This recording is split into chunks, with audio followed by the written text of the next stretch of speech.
We're gonna do a song that you never heard before. The volume.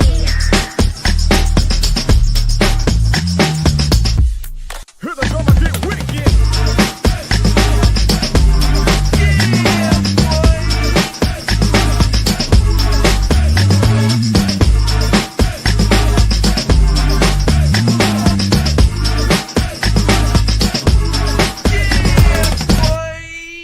Here we go again.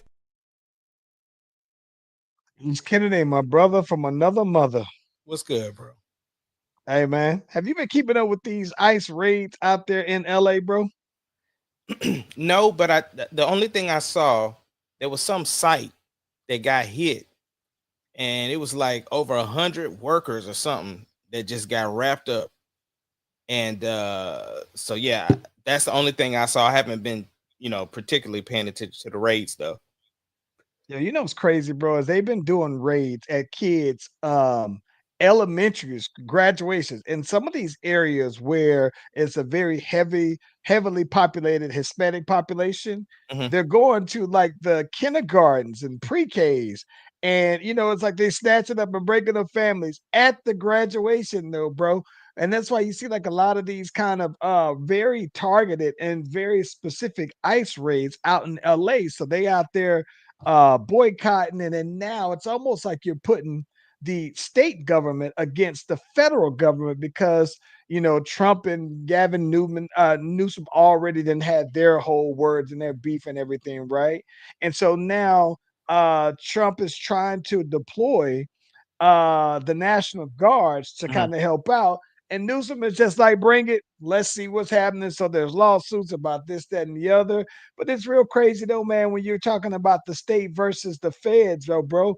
And but very unfortunate that you're seeing all of these big protests that's out there in the middle of LA. It's almost like I saw a video, bro, where ICE is like at some place where they're doing a raid, and people are just masked up though, bro, and they throwing all kind of rocks and stones at them, and it's just like it's beyond crazy to me how wild it's getting out there in LA, and it's you're in a tough place because it's like you want to kind of control that on the state level, but ICE, I don't know much about ICE, but I believe ICE is a federal agency, so it's Yeah, and wild, especially bro, when you real, get real, real threatened wild. with like you're gonna stop receiving federal aid if you don't comply. Yeah, Yeah, yeah, yeah. yeah. Yeah, it's been pretty wild though, man. But I've been seeing it, and it's like you know what's going on, but you're not aware of the details. Once you start digging into the details of it, it's just like, oh my gosh, there is that little, that like you said, it's the whole the threats right on that level, and so now they're just like, who's gonna call the bluff? And this president is all about being as petty as possible, though, man, and he has no problem at all with going low, and so. It'll be interesting to see because at this point, it's not. I think that it's beyond they're taking it to a whole different element where it's not even about ICE raids and immigration. At this Mhm. point, it's more about policy, though, bro. Yeah. Yeah, yeah, yeah, man. Unfortunately, and that's not even the only fights going on up there either. Because Right, right, right, right, right. yeah, Did you see? Did you also see about how they was talking about the boy Elon Musk and the black eye? I saw it, bro. I saw it. It's wild up there right now. It's the wild wild west, bro. Like, they say right. They say that Elon Musk got his black eye. He say that he got it because he wanted his son to punch him in the eye for some Right, reason. right. But what they're saying though is that there's like a political, like inside of DC person who said, nah, man, this basically happened because there was this dispute and argument between the I believe it's the treasurer secretary for the boy Trump. Hmm. And he was like, bro, you came out here talking about you gonna be saving billions or trillions of dollars, and what you doing ain't nothing. So they got into this dispute, and then I guess the boy kind of caught him with a stiff one though, bro. And I died laughing because the thought of that is hilarious though, bro. It seems to be consistent with what I think of him anyway, though, bro. Yeah.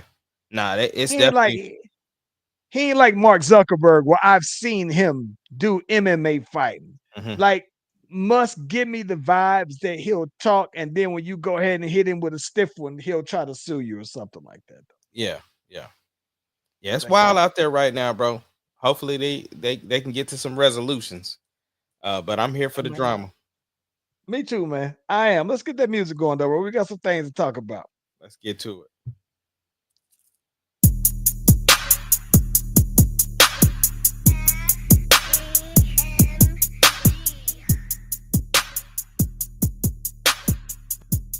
It doesn't matter what your name is. Slash Brothers Podcast, the greatest podcast of all time. The Slash Brothers Podcast, the greatest podcast. If you of all time. smell what the rock.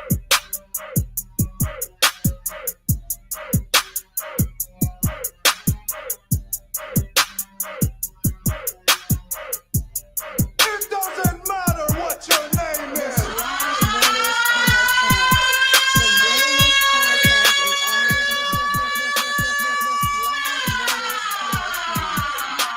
the greatest podcast of all time.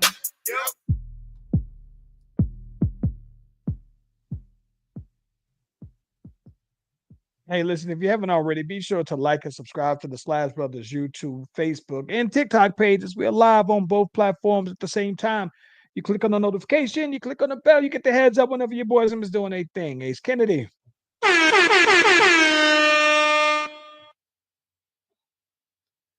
Bro, did you catch Hey. any?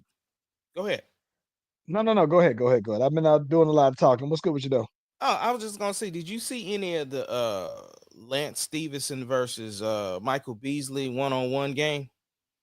I saw some highlights of the one-on-one game. I didn't catch the whole thing, but I felt compelled to watch some of it, given the whole face-off conversations and everything like that, though. It was pretty epic, though. I'm not gonna lie. Yeah. I saw somebody try to run up on Lance Stevenson while he was out there. And boy, it was a group of people that went over there ASAP, bro. They was not about to let that go down, bro. Because Lance had to push him. He pushed him because I don't know, like, if they out there playing whoop de whoop de whoop, and I'm sure they was probably talking all kind of noise, but somebody came out there and he pushed him, and then I just seen a mob of people go over there to that dude. So yeah. It's like that's the one thing I don't like. I don't like when fans try to be a part of the event. And that's whether or not, like, sometimes I like that. I think about that because I'm very heavily into battle rap, right? Mhm. And one of the things that I hate the most is when I'm watching like a battle and I see people on the on the sides, right? And they're talking just as much or in between bars. Like a perfect example of this is that we recently saw a battle with JC and Averb. I don't expect you to know who these people are. I know who So I saw Averb is. JC. Okay, cool. So I saw JC and Averb, and it's been a battle that I've been wanting to see for quite some time. It was on Calico's league, Black Market, Black BMF, I'm thinking Black Market Battle League, I think it was though. Anywho, though, Black Mafia Battle League. Golly, I'm going crazy. Okay, so what's wild about it is that while they're battling, you hear it like this female who's kind of front row and other people just kind of adding their commentary in, and it's just like that's just be a fan and watch it. And I just hate when fans kind of interject. We talk about the evil with some of the dads, right? That got into it with like Therese Halliburton's dad and even the Ja Morant's dads. Like, just you can't necessarily make yourself part of the event. And so listen, I have no problem at all when I see people get pounded out when they try to insert themselves into different events, though, bro. Nah, I absolutely hate that, though, man. Well, there's yet another example of what you're talking about. So DeMarcus Cousin, I guess he plays Puerto Rico. Yeah. And it was a fan that they got into it, and DeMarcus Cousins was not having it, bro. It almost could have been a Malice in the Palace, bro. Or and the other teammates got him before he could like put hands on him. And so I think people start throwing drinks and stuff at him after it was over, but it's just like, bro, you paid for a ticket, and the fan was like flipping him off like right there in his face. You know what I'm saying? Yeah. So it was crazy, but I like I said, I hate that. I understand that it's your team though, bro, but you was not one of the players though, bro.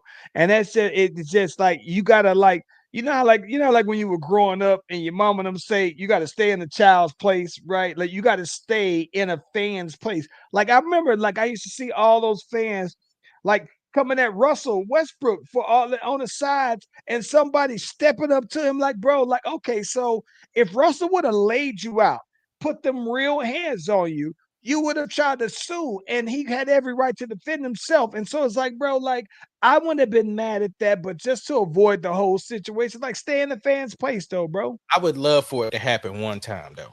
Like because like you said, fans they feel entitled, right? Yeah, They wouldn't say that to somebody on the street. They right. saying it because they're in the confines of this person's job. But like, when does it come a point where it's like I'm defending my family or I'm defending myself if you get to running off at the mouth, right?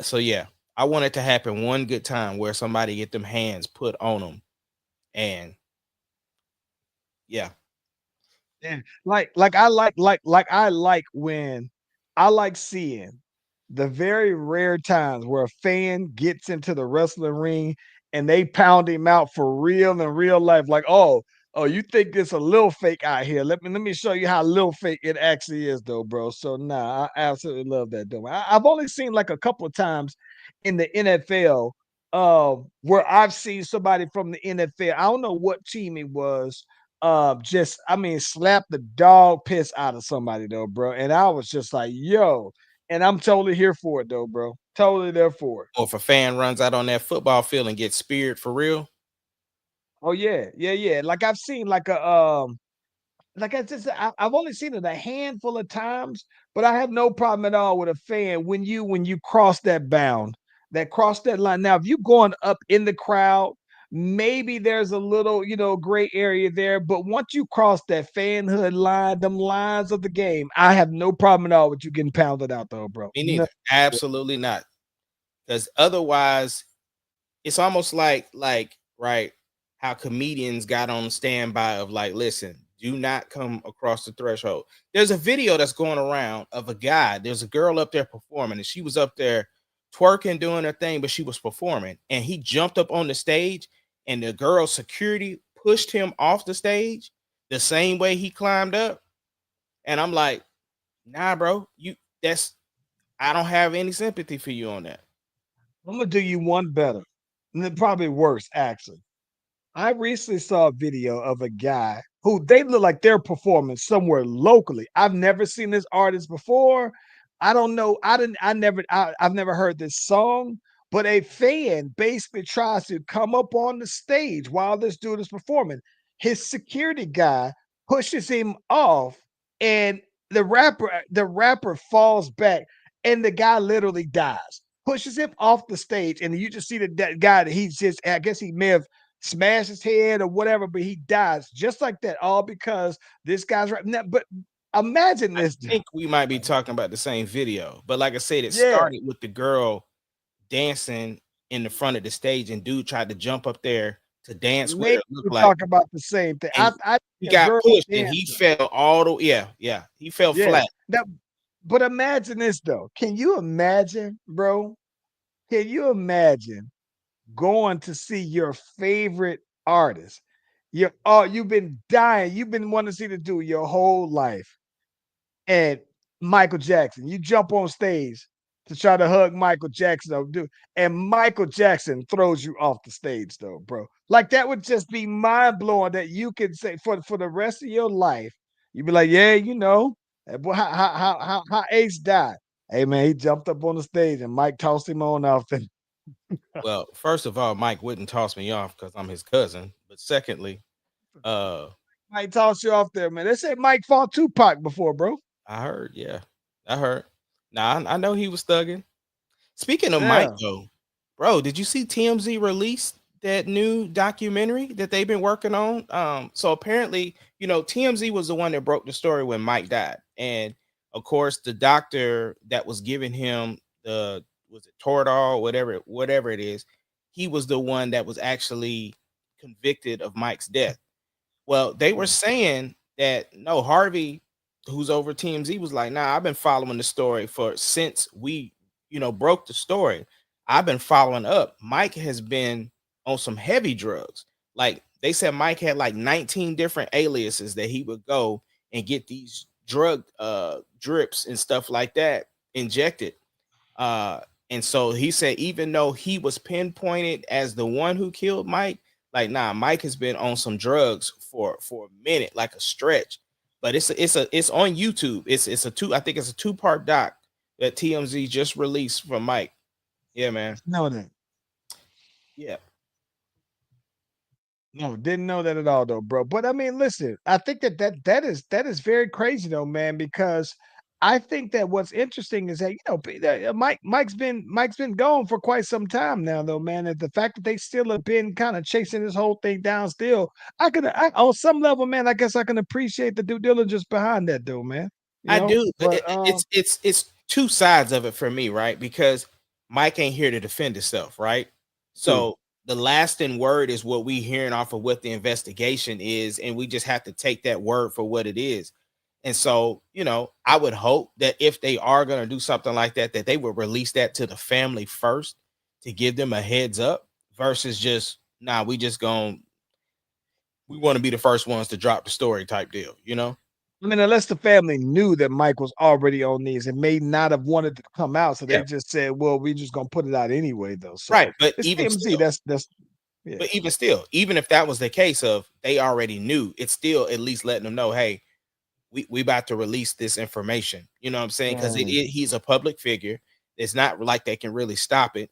You know what I'm saying? So I just want the courtesy of them allowing the family to know something like that first before it's just publicly released. yeah, yeah. I get that. I mean, that's the respect. I get what you mean, though. Yeah. Uh so we got a bunch of stuff to get into. We got the finals to talk about. We got BT Yeah, yeah. Awards. We got Wayne's album. Where you want to start first? Get into that Wayne, bro. We got to get into the Wayne, man. And I will say I haven't finished the album yet, but I've finished enough of the album to already have my conclusion behind it. So initially Let's you and get I it. okay, so you and I talked and I told you I said it's not that like on first listen I was like, man, it sounds old. You know what I'm saying? Like this doesn't sound very current. And then when I thought about it, I was like, okay, maybe it's not so much that it doesn't sound current, but the production was weird to me, right? The production doesn't sound current. Like, and then you sent me this thing today where a fan put his raps on a newer sounding track and it sounded better, right? And so Yeah, it to me, like I said, for me, it goes to production because I listened to my homeboy. My homeboy just dropped the album. Chris McCain out here, the God MC he calls himself, and he has a project called East Side Story. And I just listened to his project, and I'm like, yo, it's fire. You know what I'm saying? He real sample heavy. You know what I'm saying? Real soulful, but his rap, he raps the way he raps, but the album sounds current. But then it's like Wayne, the person who just was like upset that he didn't get the Super Bowl. And it felt to me like he had something to prove. And this album just doesn't trans translate to the feeling that I thought he would have of not getting the Super Bowl. Like these sounded mm, like a bunch of throwaway songs that didn't make a previous album. There's no lollipops on this album. You know what I'm saying? I haven't heard it yet. I've heard like I like the record he has with his daughter singing the hook. I like the record with 2 Chains, but there's still no like classic songs like the ones that I'm thinking is like the singles. I haven't heard those yet, in my opinion. if you were rating it on a scale of 1 to 5, basically like on the old school source and double XL scale, right? Where would you? How many mics would you give this album? It would be a 3 micer. Only reason Okay. is it's right there in the middle for me because as an artist, bro, I understand how hard it is to put out something to the world and then be subjectively, critiqued on that. I know how hard it is to put a project out. So with that respect and the fact, like I like Wayne, you know what I'm saying? And so I have a higher expectation for people who I actually rock with. So with that respect in mind, I'll give him three mics. But like I said, I'm not right now. This isn't an album I'm looking to repeat. This is one of the things that's interesting because I gave it a 3 mics out of 5 as well. But let me tell you the reason why I give it 3 out of 5. I give it 3 out of 5 because of this. Because it's like, okay, I can't quite tell. Like the reps, right? The punchlines are all there, right? It's Wayne style punchline. I think that what I found, bro, is that right after, like okay, so I think maybe like the first 8 songs, they're okay, but it's like after the intro has this big grand presentation that I'm thinking like, okay, well, you know what? We about to go ahead and get into it. We about to get into it. He about to go ahead. And I think that he was like, okay, it was going and it wasn't quite where I thought it was gonna go. But I'm like, okay, it's straight, it's coming, it's coming. I'm seeing that, you know what I'm saying? It's building there. And bro, once it got to um Banned from New Orleans, right? And I don't know, I don't think you've ever heard it, but there's a song Banned from TV. I think it is. It's an old song with Cam, Nature, Big Pun, I think Styles P. Classic New York beat from like the 90s, I believe, early in the early 90s. And he threw some 808s over it though, man, and he is just going. And what's crazy about it is that it just didn't seem to go. Like you can tell he's giving you grade A rapping, right? But it just for some reason it wasn't hitting. Like how when I sent you the joint when someone did the remade Peanuts to an Elephant, it's like once someone switched the beat, it just made sense. It brought everything to life. And it I think that what's crazy about it is this. It's almost like I'm gonna give it a 3 because it's Wayne, but him being Wayne, it's giving it a 3. It's almost like if somebody else would have did this, maybe I would have even thought if they gave them some line for line, I would have gave somebody else like a 3.5 because he did have the bars there, but it just didn't match. And my expectation for a Carter is so high, given all of the features that you typically have for Wayne, given all of the everything. Like when you hear Wayne on a song, and when you hear the cigarette lighter lights up, I'm thinking, okay, we out of here. And when I heard, I was just like, it was all right. But right after midway through the album, to me, that's when the rest of the album just felt like an eclectic bunch of songs that just, like you said, either didn't make the album or maybe some make another album or could have been scores for another movie or something that it just didn't quite go. Like Peanuts to an Elephant sounded like a Neptune's beat from like 99, and that's not even like that's a starter for real beat.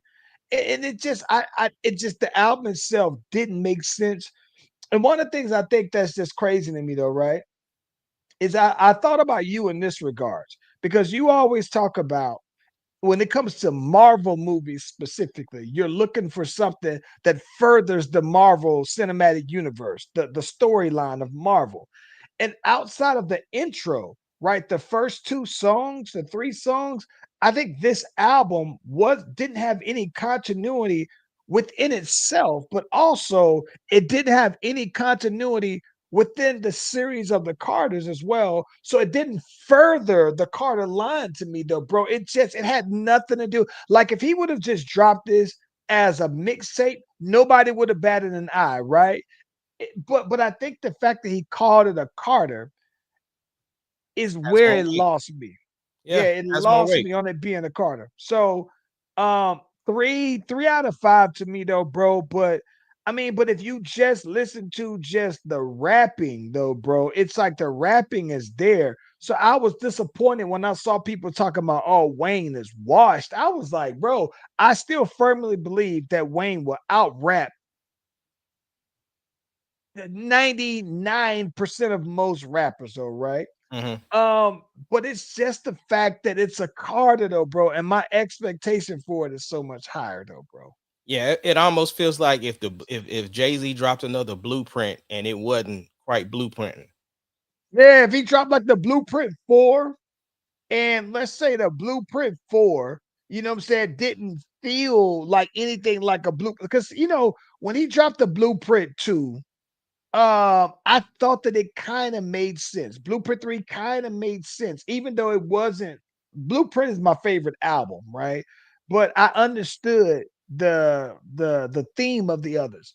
I think that the part that I think is crazy to me, right, is that here's what I think is wild. So you mean to tell me after, like you said, after us going back and forth about this Super Bowl, that Wayne, who you hardly ever see on the scene because they say he's always in the studio. So you got thousands of songs, and this is the one that you select. This is the play that you select for the Carter Six, no less, though, bro. That's the part that I was just like, no, no, I'm not with it. Yeah. But let me ask you this. Hold on, Let me tell you this.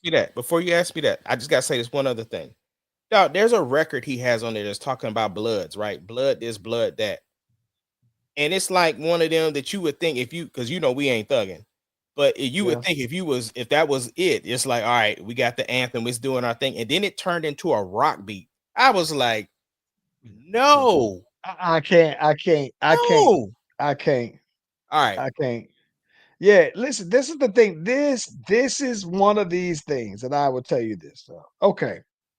So one of the things that I this is where when I tell you that when I have Kendrick as the number two rapper of all time, because given his resume of music and catalog of music, I think that he's contributed mightily past the likes of Pac and Biggie to me. His resume is updated. This is one of the reasons why, to me, I have him over Kendrick. I mean, excuse me, that I have Kendrick over him Right. because I just think that I wouldn't expect for Kendrick to do this, right? Like Mhm. if Kendrick came out with an album that was just all there hasn't been explanation for it though, bro. But for Wayne to drop this and it's just seemingly nobody know, I don't get it though, bro. But this. I'm not gonna say this is the only reason why, but these albums, right? Like Mhm. people will say, well, which of the Carters are the classic Carter albums, all right? Or which of the Waynes are classics? And I think that Kendrick has more albums that you could debate are flat out classics to me than Wayne, and that's the reason why I have him higher than Wayne all time. And those lists, like we say all the time, are subjective. It's just your personal preference, though, man. But I just couldn't picture this one is hard. It's a hard listen to me, bro. A very hard listen, man. Yeah. No, I, He I got the song with Bono that I don't like. I don't like it either. I don't like the song with Bono. I don't like the song where he's singing the whole song. And I get it because it almost sounds like How to Love, right? It sounds Mhm. like one of those, but I just didn't. Nah, it didn't do it for me. You like the song with his daughter singing the chorus. I didn't particularly care for that. I thought the idea of having your daughter on a song, that's fire. That would be like, regardless of what nobody says, you put out a song with Charlie on it, it's stamped, it's there. So I get it. But nah, he got a lot of misses on us though, bro. A lot of misses, man. No, I definitely get it. It is definitely some misses on there. But I Yeah, mean, yeah, yeah. like I said, I'm sure if I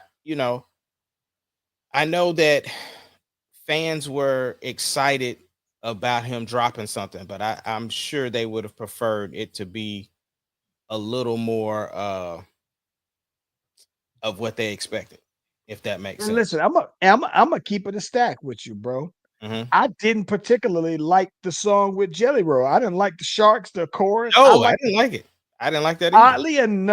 oddly enough, I love Big Sean's verse though, bro.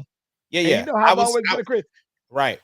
I I was gonna yeah, yeah. say most of the features, like I said, with the feature with like you said, Big Sean and then Two Chains, I like their verses better than I did Wayne's. Same. So it's I had the list mixed up, but it is right at band from New Orleans. The Bono song, I could toss that on out, right? The Mhm. Two Chain songs came at 8. And then Flex Up is where it started to where it just went to me where it went left because I didn't particularly like Island Holiday. The low keys theme is what you're talking about. I didn't particularly care for If I Played the Guitar, Peanuts to an Elephant just sounded older. The Rari, that's it. I I didn't particularly like the song with Wyclef on it, although it was refreshing to hear Wyclef. So I liked Wyclef's part more than Wayne.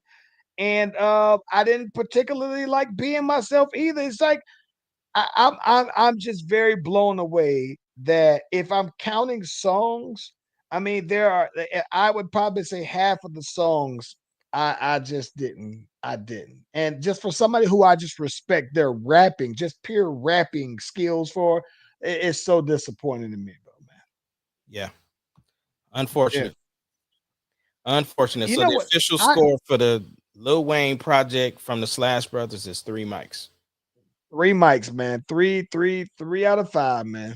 Yeah. Yep. What was you gonna say? No, I think that one of the things that I think that's interesting though, right, is that like even on this song that he got with the boy Big X the plug, like that's the one that I thought would be a single, but I like the hook. I don't every outside of that, I don't think that he necessarily even killed that particular song. He got some great names on here as far as features, but did you notice though, no Nicki, no Drake on it? I did notice that. I did notice that. Not even Yo King of R&B was on there. I would at least thought Jacquees would have made the project. I'm not. I don't think that Jacquees would have, but I He's a can. part. I'm saying he's a part just as much as Drake and Nicki are part of Cash No, Money, Young Money. I think that he's more Cash Money than Young Money Cash Money, though. But I'm So just saying he wasn't even on the project. At least he's more affiliated than Jelly Roll. yeah, I didn't. He has Alone in the Studio with my gun. Didn't like that one either, though, man. It's just I don't know, bro. It just left a lot to be desired, But bro. And especially when you talked about how dope the Exhibit project was and how dope the Snoop project was.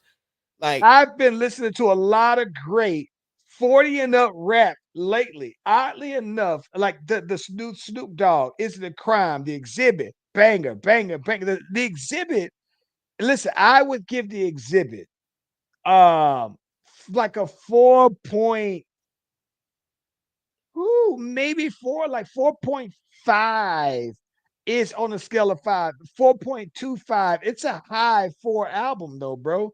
And so, yeah, but I've been like it's been consistent. Like a lot of the seasoned rappers have been really coming with great music here, though, man. That they haven't missed. And so it's just for this one to be the one. I thought this was gonna be the for yeah. sure swing, though, bro. Yeah.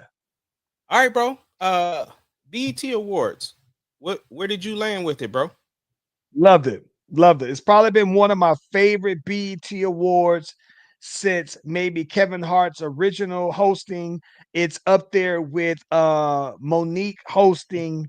There's been some really great BET awards. It fell off for a good 5 years, man. And I think that with this one being a solid anniversary date, that they did is justice though, bro. They did it right though, man. What was confusing me is because he said this is the 25th anniversary, but then he would say something about the 46th uh anniversary or something. The 40 something year of BET, but the 25th anniversary of the Of the BET BET Awards. Awards. Yeah. Okay. So the Yeah. 46th year Yeah. of BET. Okay. Yeah. I But just they had many little many recognitions in it. So like the 106 in Park yep, aspect of it, yep, right? saw that. Bobby Jones aspect of it was with Didn't see different that. timelines. So Yeah. yeah, yeah. So here's the thing. I didn't watch the show. I watched the clips on YouTube. I had to go back and watch it because I watched it like the Jamie Foxx tribute. And just from what I saw, right now the best performance to me was Snoop. A close second was Kurt Franklin. I did like the tribute for Jamie Foxx. I just don't feel like it was long enough. Now, I will say Jamie Foxx's speech was probably longer, Yeah. but I felt like the tribute though should have been much longer. And I'm glad Tank was there, but I wanted Tank to do a Jamie Foxx song versus the Ray song. Like I understand what they were doing; they were giving honor to the music side and the movie side. Because I mean, Jennifer Hudson killed; she slayed.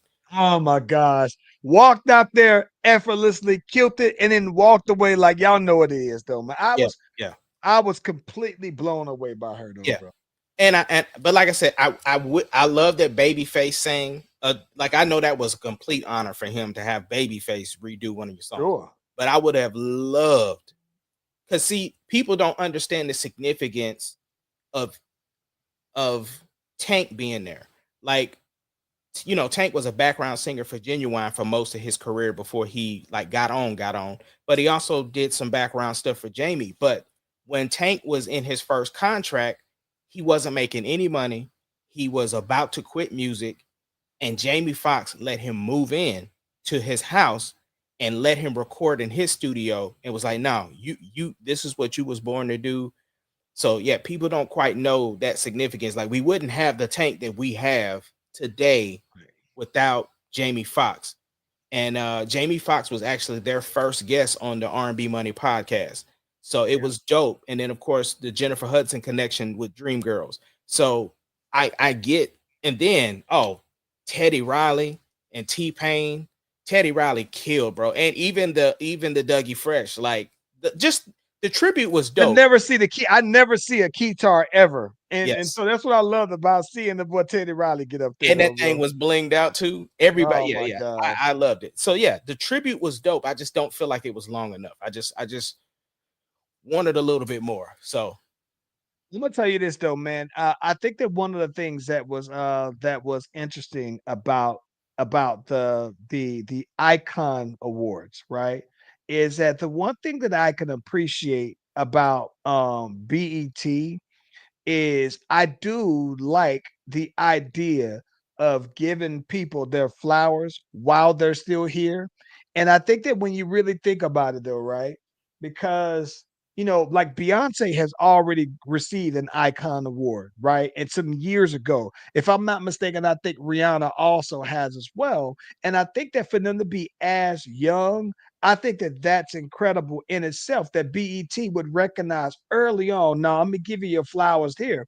And I think that the part that's interesting to me about that is that when Kirk Franklin's speech, it's funny because Kirk Franklin's speech is more along the lines of where I am mentally as a man anyway, though, right?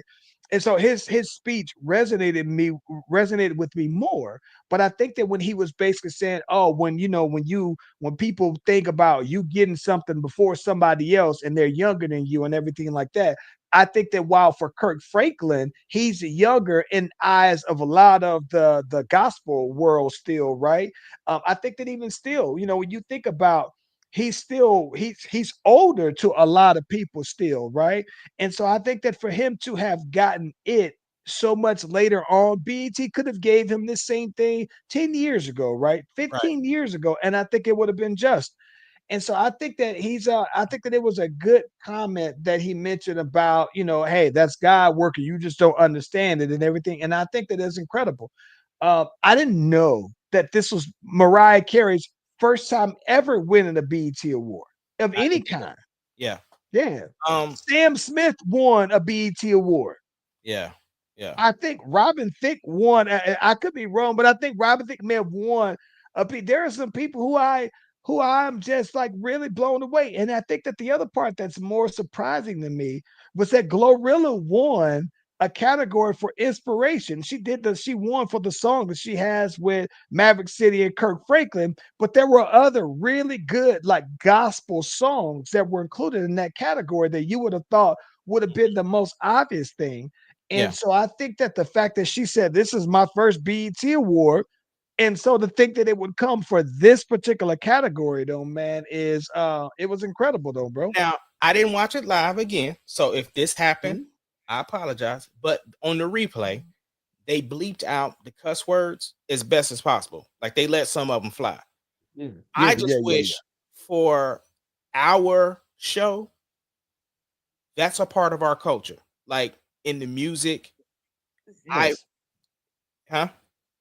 No, so on the live, they were firing them away. And Okay. for that same reason, right? I agree with you 1,000% because you can't celebrate our culture on our night and then try to radio edit these aspects of it if we're celebrating it as a whole though, bro. So I Right. agree with you, but watching it live, no, it was there. If they was getting Okay. fined by the FCC, they was taking them fines though, bro. Okay. So Yeah, yeah, yeah. yeah, Because yeah. on on YouTube they had bleeped out some of them.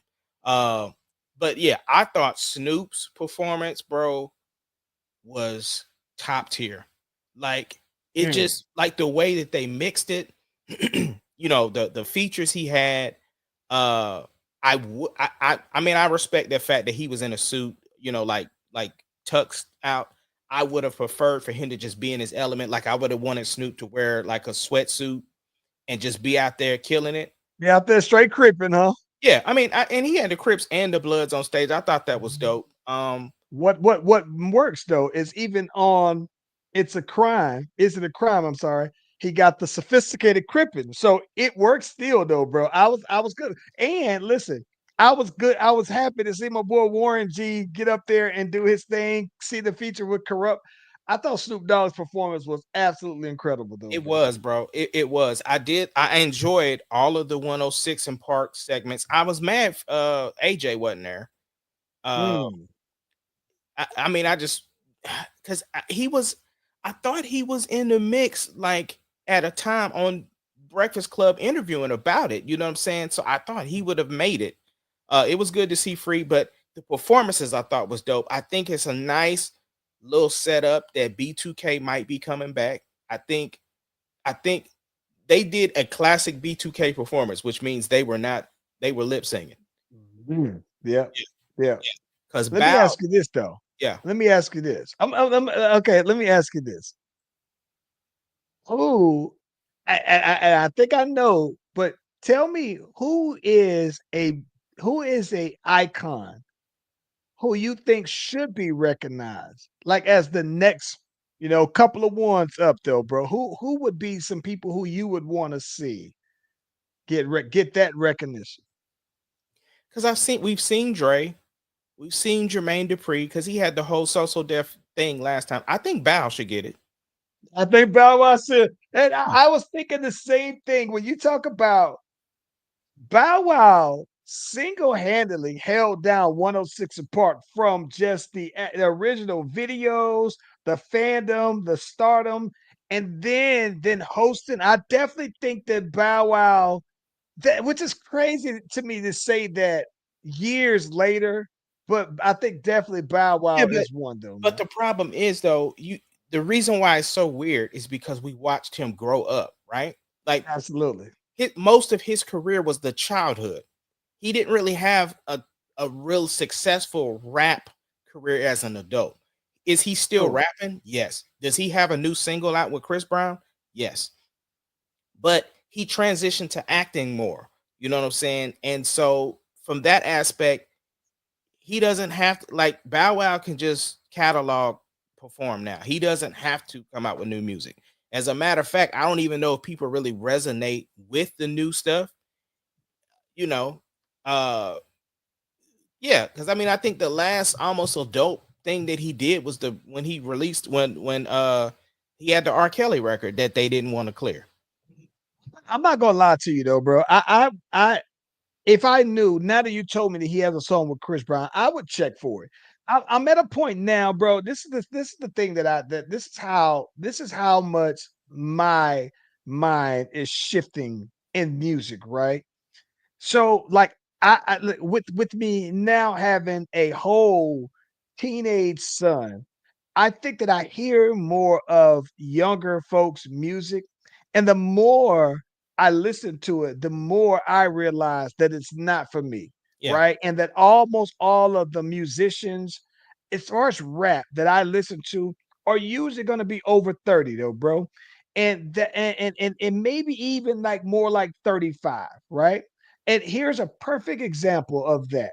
Because last night we talked about Playboy Cardi album, right? And Playboy Cardi, you saw, and this is one other thing, you saw how Casanet and Drewski, they was hyped to say that Playboy Cardi was get up there because to their era and their generation, they might look at the whole mysterious aspect of him and all this other stuff that comes along with being a fan of his. Like, oh, that's the guy.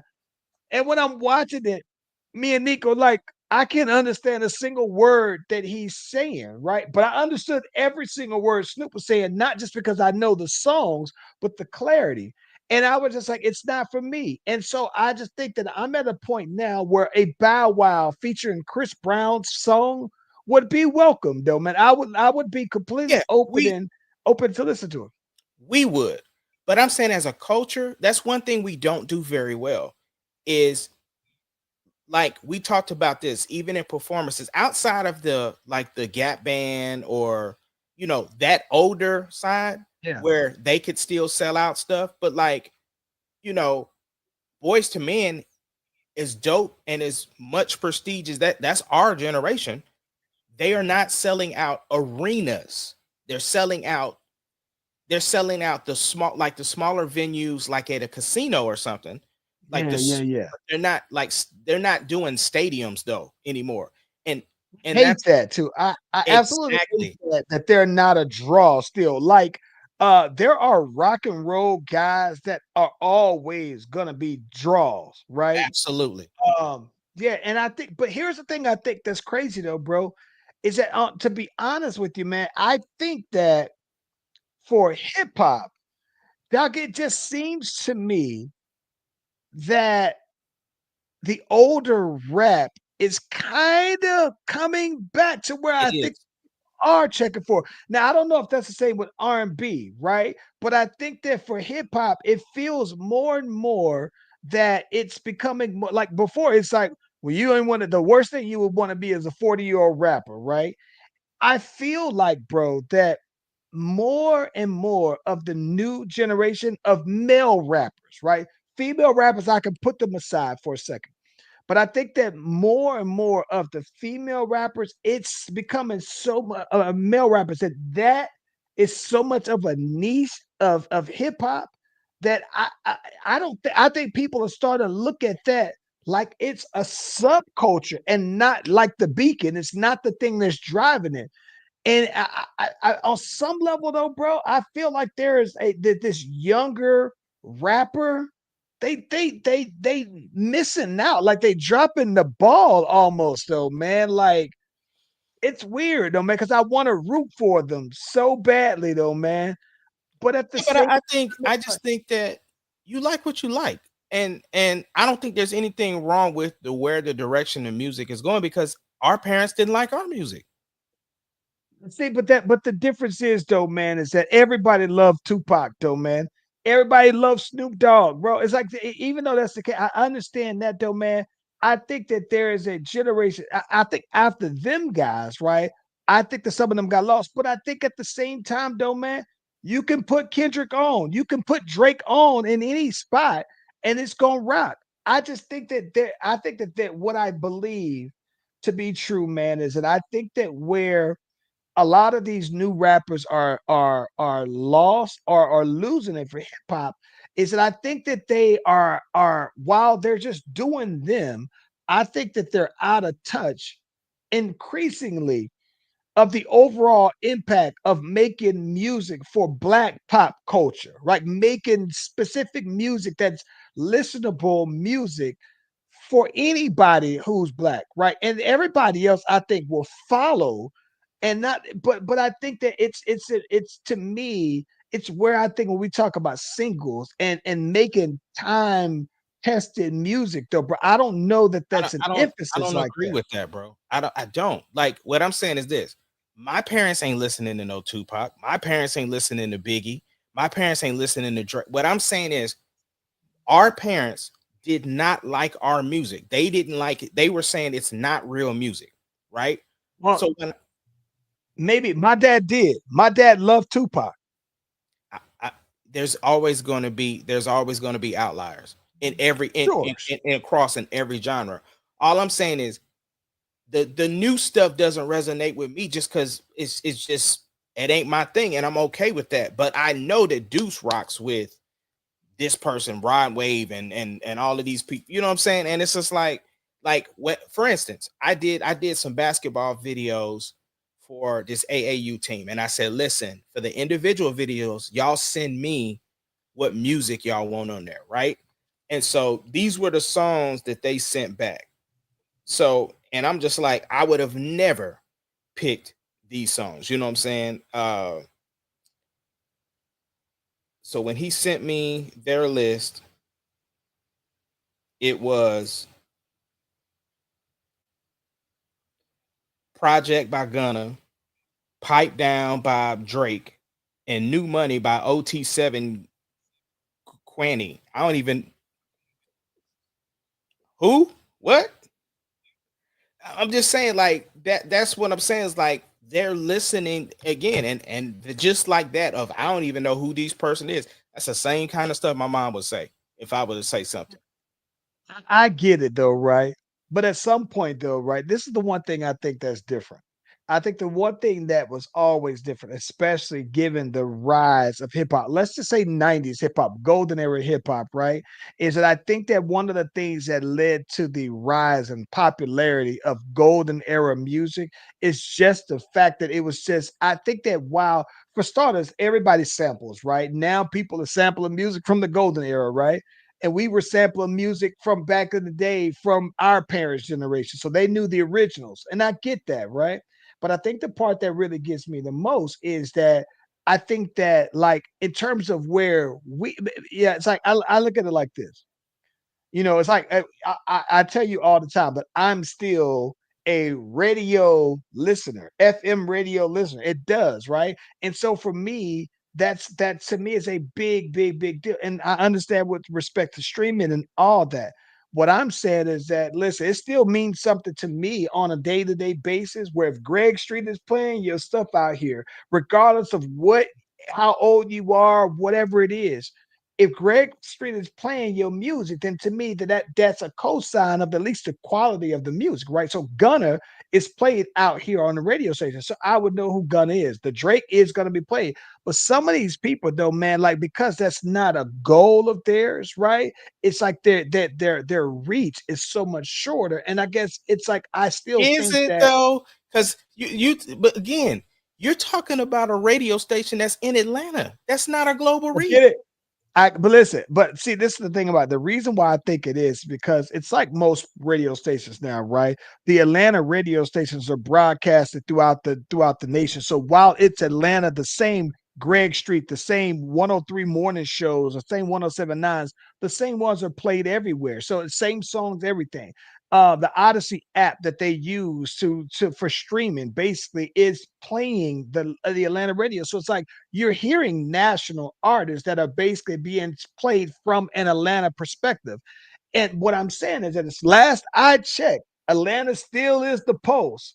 And so to me, I look at that and saying, as a young artist, I think that while you do make music and you want your fans to just get it, I would like to see a young artist make music and still try to target radio Yeah, play but because once you get but your that's an fans, old way of thinking though, because no, no, no, no, no. I it get that, but is. I'm It, saying it is. But I'm saying once you put out your music and your fans are going to automatically do it, then it's like, okay, well, you know what? You got your fans, and then you might say, all right, well, this is a pop. Atlanta music is going to be the Atlanta radio station is going to be something that's representative of black pop culture. That may not be your goal, but I think the reason why you and I might not have heard a lot of these people because their goal isn't to reach somebody like us. But I Right. think that if they did, I think that it would take them a further way though, bro. But that's what I'm saying. I don't think that. Like, what I'm saying is the reason why they're not looking to go to like that platform because the people they're trying to reach isn't listening to that platform. The thing it's the same thing with like TikTok and like all the other a million social media apps or whatever like that. They want to reach that audience of the TikTok era of like that's why the songs have gotten so much shorter. And like I said, it's an old way of thinking of like wanting people to still have press kits, wanting people to still want to like it's just it ain't that's just not. I'm gonna give you this last little bit. I saw a video the other day where it was a DJ, and the DJ was like, this girl was like, "Yo, I'm tired of going out to clubs and lounges and them playing music that's 5 years old. I'm tired of them going out to the spots where I'm tired of them playing songs from the early 2000s, the mid 2000s, right?" And then it's like the DJ was like, "Listen, if I'm being honest with you, man, a lot of the music that people are making today, it isn't club friendly music, right? It isn't something that you can blend into another song. For one, almost all of the songs are 140 BPM, so it should be easy to seamlessly transition on over. But they was like, no, but a lot of these songs that are being played aren't necessarily songs that are meant for club play. Club play songs to me are songs that I think also have that are also radio playable songs as well. And so that's all I'm saying. Don't get me wrong. I think that I understand what you're saying about that's not their targeted audience. But what I am saying is that I think that if you are one of those artists and you are trying to be bigger, I think that while it's not your targeted audience, including that to me would make you a bigger national artist. That's all I'm saying. And we'll just have to agree to disagree. Right, like Rod Wave, like Rod Wave, while he is somebody who I don't listen to his whole catalog, right? He might be for Deuce's age, but Rod Wave songs get played on the radio because they're radio playable songs. So, right. So I know who Rod Wave is, even if I don't know his music. I think that these young dudes who do other stuff could do that. That's all I'm saying. Yeah, I get it. But like I said, we just have to agree to disagree on it. Yeah, Um, yeah. No, no. Good point though. uh, real quick before we get out, it's a 1-1 split right now with the Thunder and the Pacers. Where are you sitting with it? Like, listen, I picked OKC in 6. I know you said 5. I got them in 6. So I'm expecting for I am expecting for OKC to clean up the 2 games at the crib. That'll be 3. And then I think that they'll take one of these games and I think that what they'll do, they'll go out and they'll win the next game. I think they're going to win today, maybe the next game for sure. But I think that they'll try to win the championship on their home court. So they'll go back to back.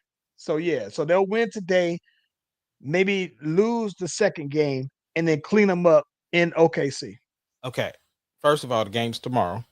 Yeah, to me tomorrow. Secondly, that would mean they would have to go to a game 7. I think that I'm saying I think that they're gonna win. They're gonna win one, So right? that would be tomorrow. And they'll win one in the Pacers. So that's 2. That's 2. And the Pacers And will win then another one. Pacers And will win one, right. right? So that's And then so now it's tied up. So then it goes back right, to and then OKC. and OKC is gonna win the last 2 games. That's what but you're saying you want them to win it in OKC. That would mean it would have to go to game 7. It's 1-1-1 after that. It's 2 in Oklahoma, 2 in Indy, Oklahoma, Indy, Oklahoma. Oh, well, yeah, it's gonna be either way. Well, okay, so however the math is, OKC is gonna win the championship on their court. So whatever has to happen to do That that, would they're have to gonna be a do game 7. That's the thing. Like I want them to win. in Oklahoma, which is why I would prefer them just clean it up in Indy and then win it at home, and then it'd be over. Maybe that's what they'll do. But either way, whatever has to happen, I think that OKC wins on their court. Yeah, I mean that's Yeah. I mean preferably, and I'm still putting it out to the heavens, to the gods out there, to get that boy that Listen, game 5. have you been keeping up with like some of the criticisms of Tyrese Halliburton though, especially some of the ones that I've seen from Richard Jefferson and some of the other guys, like they talk about how he looks like he's a superstar role player.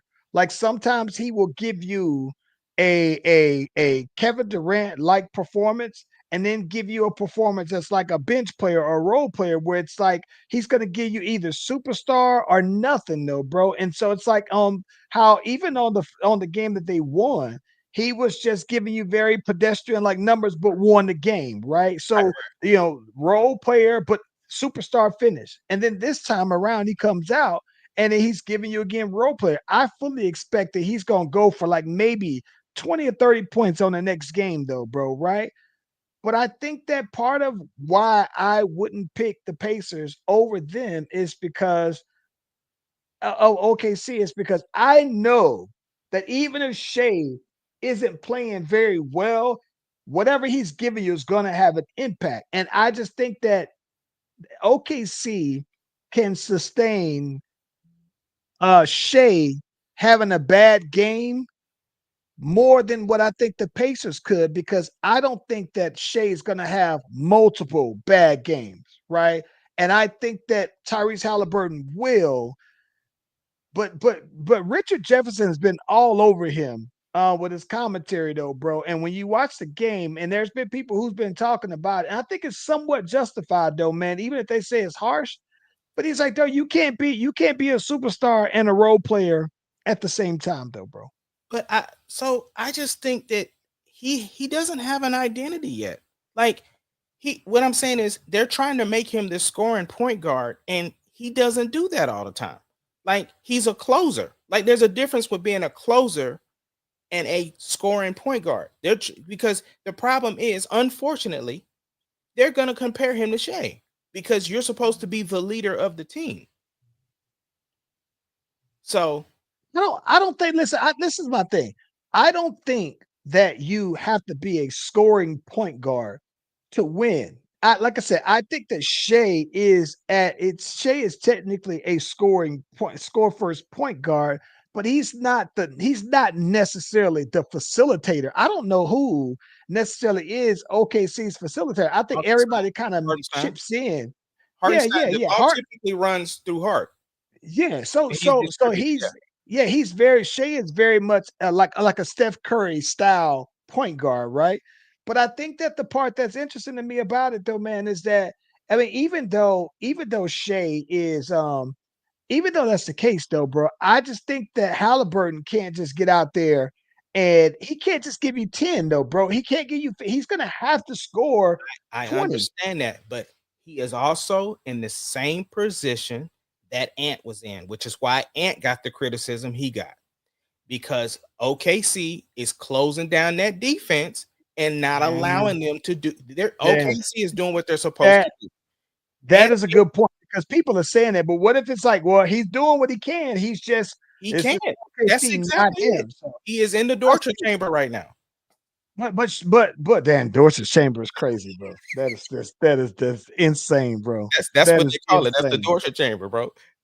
Well, I think that the part that is interesting to me though is that I mean, Siakam is doing something. He's You know what doing I'm saying? something, Like but he Neesmith is doing something, but yeah, they need that. Listen, they're gonna need Tyrese Halliburton on if they're gonna win. He's gonna have to average 20 points, at least 20 in their wins. But it's what I told you, bro.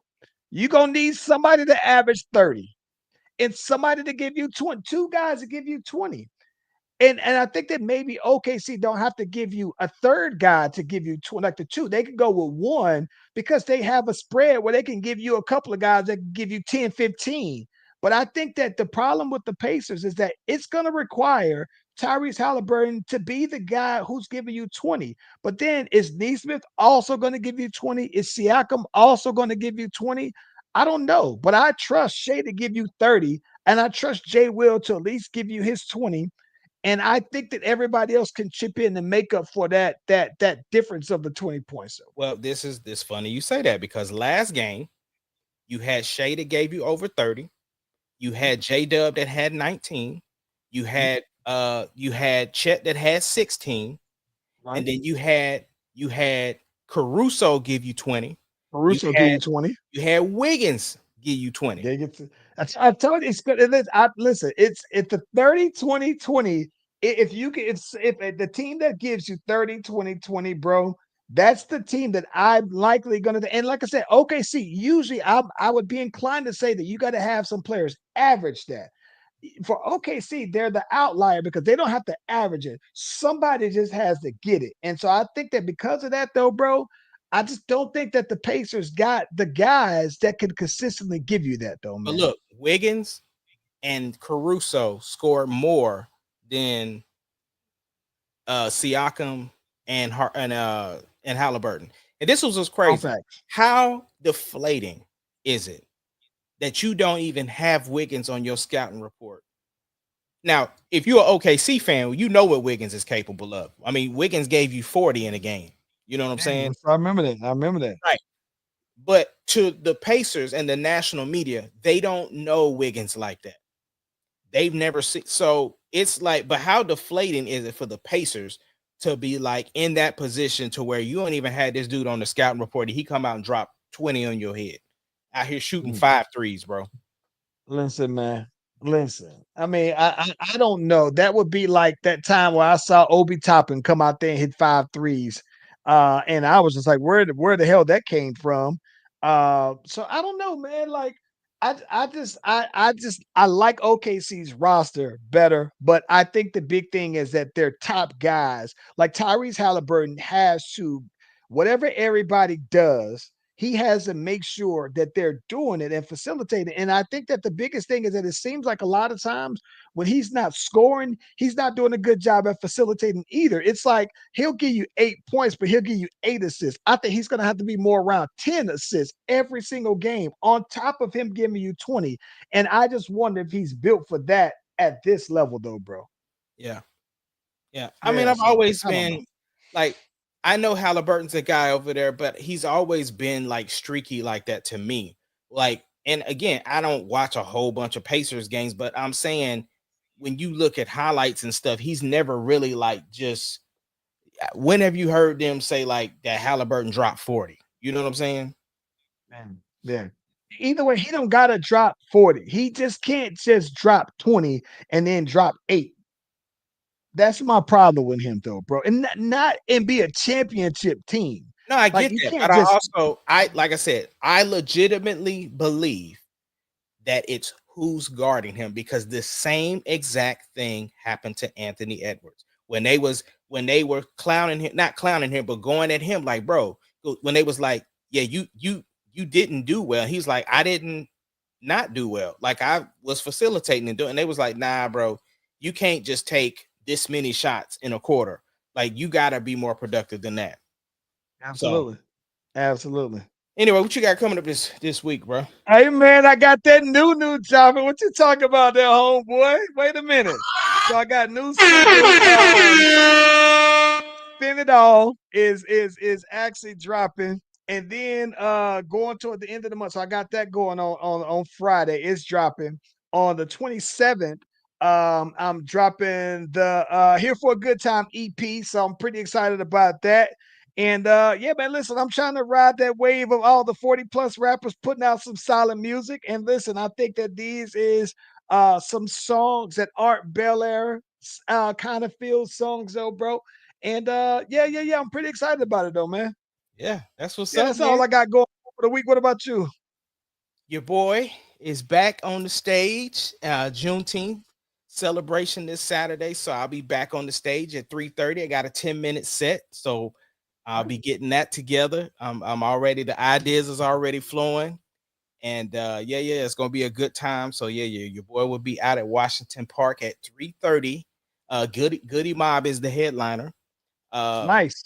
Yeah, so yeah, I'm excited about being back at Washington Park. Really Well, looking forward well, to listen, this is Goody Mobs. They after this year, this is their last year as a group. I don't think they're gonna put out any more music as Goody Mob though. So man, I hope that fans actually take that in though, man. It's one of my favorite groups of all time.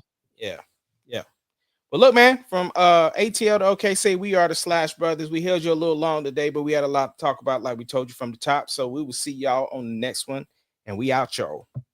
Peace.